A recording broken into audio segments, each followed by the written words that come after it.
नमस्कार मित्रांनो, आज आपण बनवणार आहोत एकदम झणझणीत, कुरकुरीत आणि सगळ्यांच्या आवडीचा स्नॅक चना कोळीवाडा। ही रेसिपी इतकी सोपी आहे की तुम्ही घरच्या घरी अगदी कमी वेळात बनवू शकता। चला तर मग रेसिपीला सुरुवात करूया। सर्वात आधी आपण 1 कप काबुली चणे घेणार आहोत। हे चणे 2 ते 3 पाण्याने धुवून रात्रभर भिजत ठेवणार आहोत।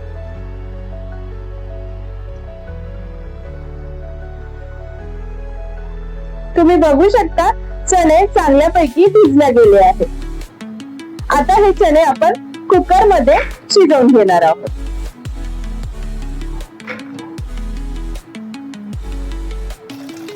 चणे पूर्णपैकी पाण्यामध्ये बुडतील एवढा पाण्याचा वापर आपल्याला इथे करायचा आहे। एक छोटा तुकडा चलनीचा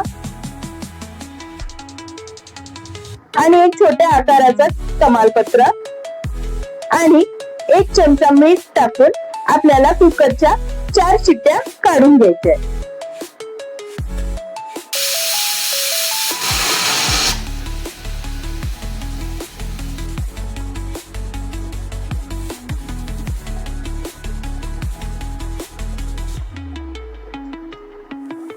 कुकर थंड झालं आहे आणि आपले चणे पण चांगल्यापैकी शिजले गेले आहेत।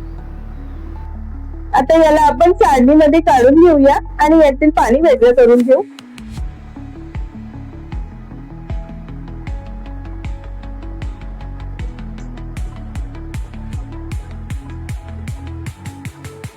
या पाण्याचा वापर तुम्ही कुठल्याही भाजीसाठी करू शकता।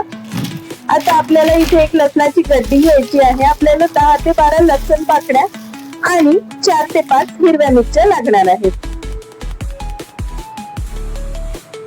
आता मसाला तयार करूया। त्याच्यासाठी एका बाउल मध्ये 2 चमचे तेल, अर्धा चमचा हळद, 1 चमचा लाल तिखट, चवीप्रमाणे म्हणजेच मी इथे अर्धा चमचा साधं मीठ आणि अर्धा चमचा काळं मीठ घेतलं आहे।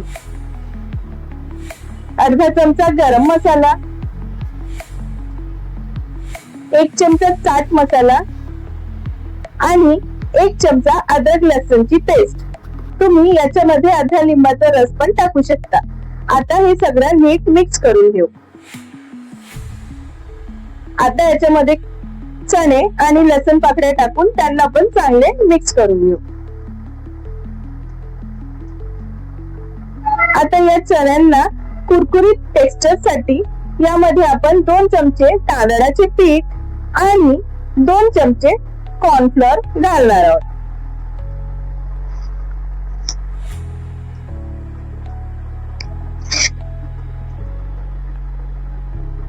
तुम्हाला पीठ कमी वाटलं तर तुम्ही याच्यामध्ये परत 1 चमचा तांदळाचं पीठ आणि 1 चमचा कॉर्नफ्लोअर ऍड करू शकता। जोपर्यंत चण्यांना चांगलं कोटिंग येत नाही तोपर्यंत आपण याच्यामध्ये थोडं थोडं करून पीठ ऍड करूया। आता थोडंसं पाणी घालून एक छान कोटिंग चण्यांना देऊया।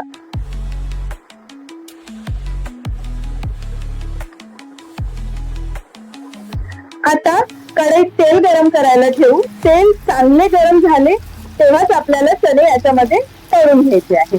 चणे थोडे थोडे करून टाकून घेऊया आणि गोल्डन ब्राऊन होईपर्यंत तळून घेऊ।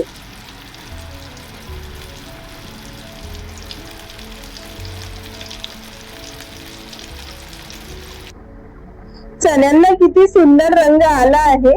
हा चणी कोळीवाडा तुम्ही चहा बरोबर, पार्टी स्नॅक म्हणून किंवा मुलांच्या टिफिन साठी पण देऊ शकता।